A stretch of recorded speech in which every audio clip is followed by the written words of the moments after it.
There's something we have to talk about and address, and it's something we do not want to talk about and address, unfortunately, and that is when crap hits the fan, we have to be in shape. And I don't necessarily mean you have to be a muscle man or some kind of master of karate. No, I'm talking about just being in shape. Don't turn off the video. There's so many amazing things in here that's going to help you out, help you see basically how our body metabolism works and how we can actually be in shape, honestly, with very little effort. I sound kind of like one of those infomercials, don't I? Well, over a third of the country is overweight or obese, and this is something we have to take care of, especially with what's coming. Reason being, besides a sedentary lifestyle, always sitting around, your diet is what it's all about, what you eat, not necessarily how much you eat. And American food producers know sugar sells. Now, me personally, I'm on keto. I love it. I barely eat any carbs. I feel incredible. I feel great. I do really well. There's my medals as far as martial arts go. So it's one of those things that does work really well, but not necessarily for everybody. It is making you healthy as can be, but I'll be honest with you, you don't necessarily need to be on keto to be in shape, but you still need to be able to watch, for example, your sugars and carbs. If you want to lose weight, yes, this obviously will help you very much. It's amazing. Carbs are what make you fat. It's very simple, and I will prove it to you. Because in your preps, things you put away in your prepper pantry, basement, wherever you put all these things, you do need to be concerned about how many carbs you have. And I'm not saying you shouldn't have any at all, because it's going to be very physically demanding when we're talking about crap hitting the fan, but we do want to be able to pay attention to what we are storing away. In fact, what we're going to look at right now is how we do gain weight, and it's determined by how many carbs you have, well, specifically the glycemic index. And I think you're going to find this video to be fascinating. It's going to give the information you need to get in shape and stay in shape, not even just for crap hits the fan, but just general stuff. You'll have a better quality of life. Because carbs are the key to this, by the way. Well, not having carbs, but it's not just the simple carbs, by the way, like sugars, like donuts and stuff. And if you ever looked into this, you'll see that carbs are in practically everything, all about giving you extra flavor and being addicted to this stuff. Carbs are the nastiest things. And for that matter, you don't actually have to have carbs at all to survive. And let me explain why. There are 3 major nutrient classifications. There's a 4th one, but it doesn't really pertain. Proteins, carbs, and lipids. Proteins are made up of amino acids. And the best way to understand this, by the way, is Legos. Who doesn't love Legos? Picture your Lego set has 20 different types of Legos that you can continuously repeat or put in different orders to make structures. That's what I'm doing here. I have 3 different ones. These are amino acids. And now I just formed a protein structure by connecting my amino acids together. That's how they work. And proteins, these proteins, by the way, they're everything in your body, everything about structure and function. They are the key or essentials of life. Carbs, however, is a very fancy word for sugar. It's all about fast energy. And people will tell you right off the bat that not all carbs are the same. And that's not true. That's simply not true. Carbohydrates are carbohydrates. Now, I'll explain what they really mean by that in just a minute. But understand that carbs, practically speaking, are about fast energy, makes you feel good, gets you amped up. Give some sugar to a kid and watch them go, and you'll see how that works. But it's not even just kids, for us too. If you go around the grocery store, again, carbs are in everything. Everything is loaded with stuff, because even as adults, we love it too. And I'll prove it to you. Go buy that $9 cup of coffee. I mean, $9 for a cup of coffee anyway, it's crazy. But it's not just coffee. Remember back in the day in the 50s, 40s, whatever, you had a cup of coffee, it was like a quarter. It was so simple and cheap. And you could add some sugar to it. Some people did. But now it's not even coffee. It's like some kind of like sugar-filled coffee monstrosity thing. And it's just what people crave for. That sugar and the coffee and the caffeine gives them this huge pick-me-up. It loads them with sugar and off they go. And finally, lipids, which are just fats. And they're all about slow energy, but they also play a role in structure and function as well. In fact, we often will have proteins and lipids, fats, coming together to make structure and function in the body. And that's so many things are regulated and controlled and made by these put together. Carbs are about energy. Protein and lipids, mostly. I mean, again, there are some, when it comes to fats, can give you some energy. I know there's something that you probably might say about that too. Let me explain that one in a minute. But again, when it comes to proteins and fat structure, carbs are all about energy. In fact, our body can go through molecular changes, change things around, and convert between them to be able to make what we need to. And our body's incredible about this. And medically speaking, we call this, simply put, metabolism. In fact, this is a map of all the metabolic processes found in the body. I mean, actually, in reality, these are all the metabolic processes that take place in every single one of our cells in the body, almost every cell anyway. Every little area you see on here is a molecule being changed into another molecule. And if you ever want to take some kind of biochemistry class, it explains this and how these processes work. I mean, even that class, even if like a graduate level biochem class is barely scratching the surface and how complex and how many things take place in every single cell, it's incredible. And with that, I mean, obviously this map I've shown you is like just massive and ridiculous, and it will show you how easy it really is. We can break it down. When we look at our 3 macromolecules, our cells, or it's easier to say our body can convert them, and we can convert proteins into carbs and fats. The important note, it can be converted into carbs. And that's my point. That's why I'm on keto. But it's keto, paleo, carnivore. All those diets depend on high proteins, and literally you can convert those into carbs and make all the carbs all day long. You can get along in your entire life, the rest of your entire existence, without ever eating one single carb ever again. Never. And you will be perfectly healthy. In fact, you'll be healthier.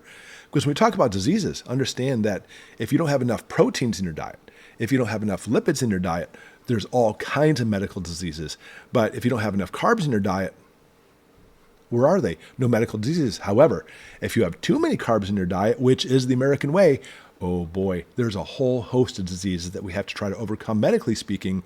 And it's no wonder the medical community wants you to think carbs are okay. It's a good paycheck. But it's important to know that carbs can never, ever be converted into proteins. Our body can't do this. But carbs can be converted into something else. Yep, fats. And not those structural and functional fats we were talking about. No, we want those. That'd be nice. No, carbs can't be converted into those. We need those for life. Carbs can't do it. And instead, the carbs are converted into the energy type of fats we call body fat. Yep, obesity. Carbs make you obese. See the connection? Grocery store full of carbs because it tastes, so good. People eat the carbs, people get fat. It's that simple.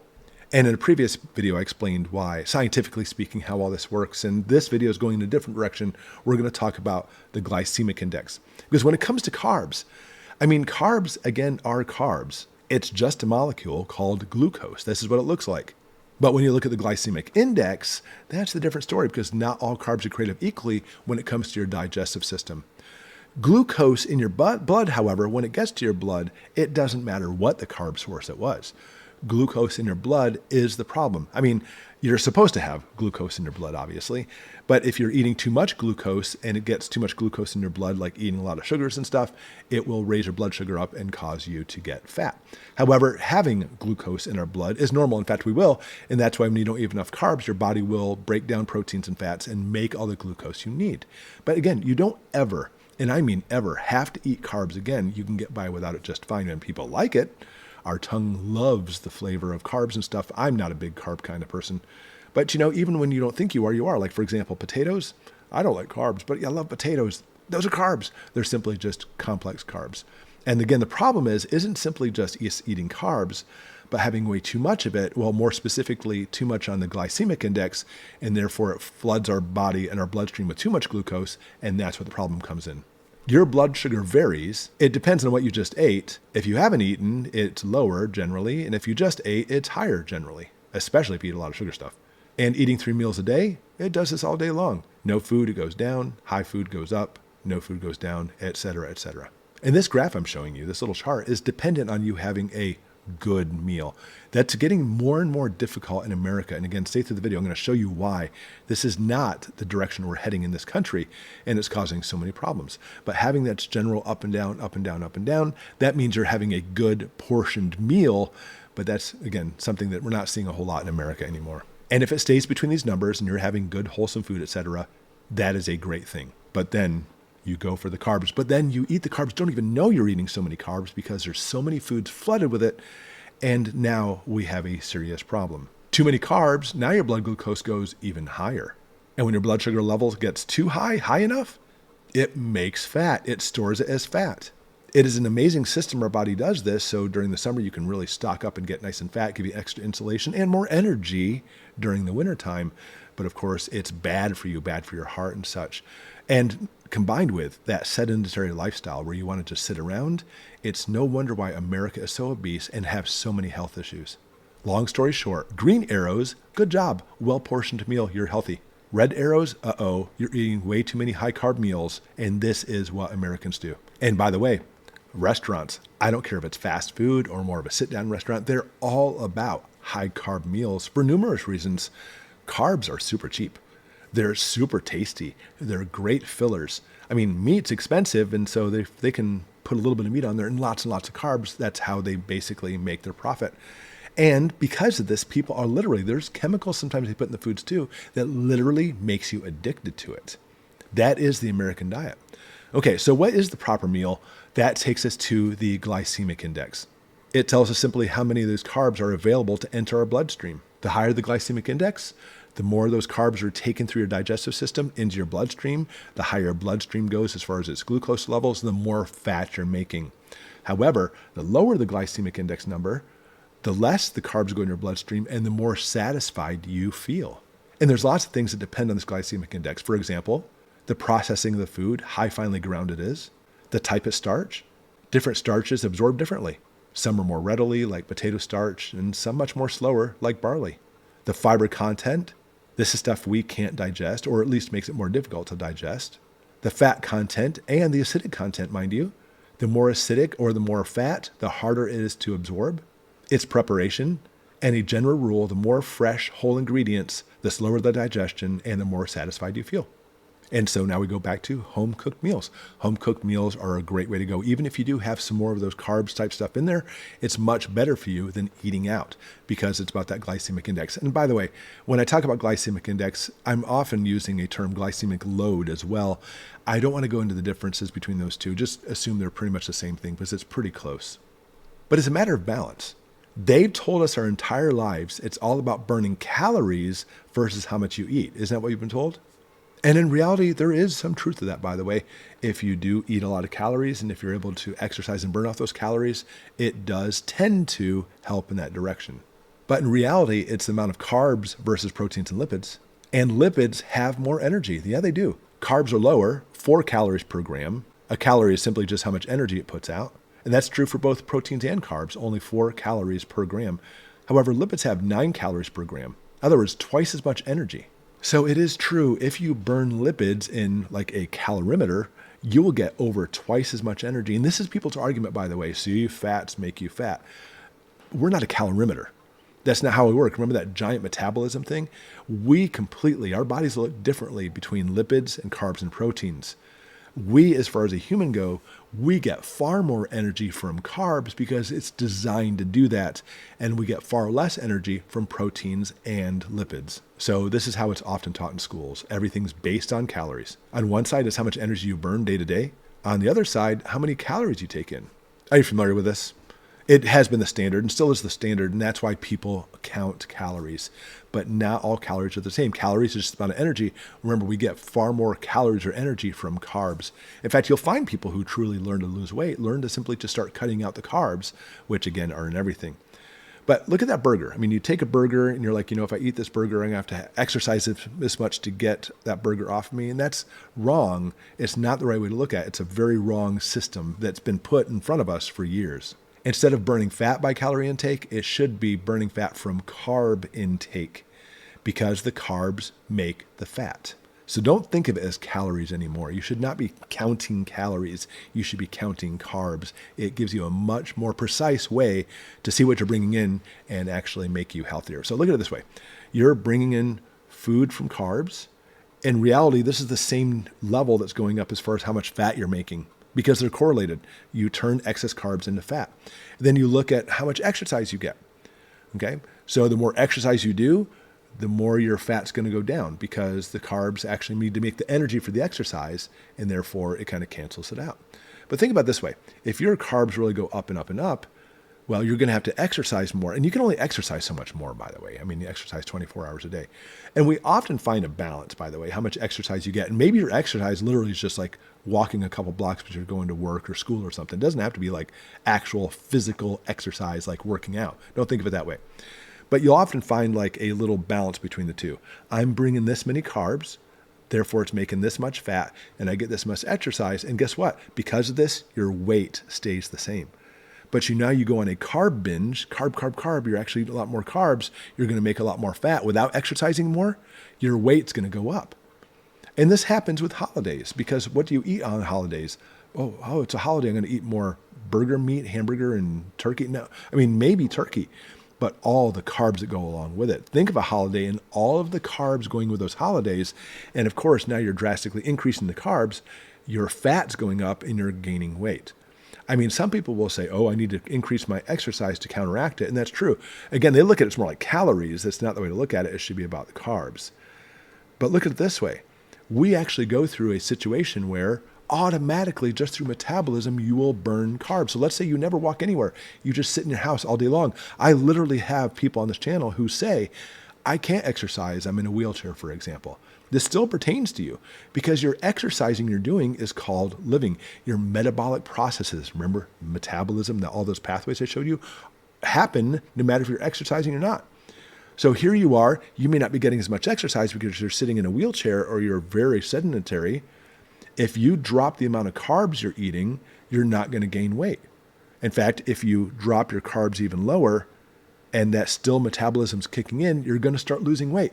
What happens if you drop your carbs to practically speaking zero because you're on keto, carnivore, or paleo?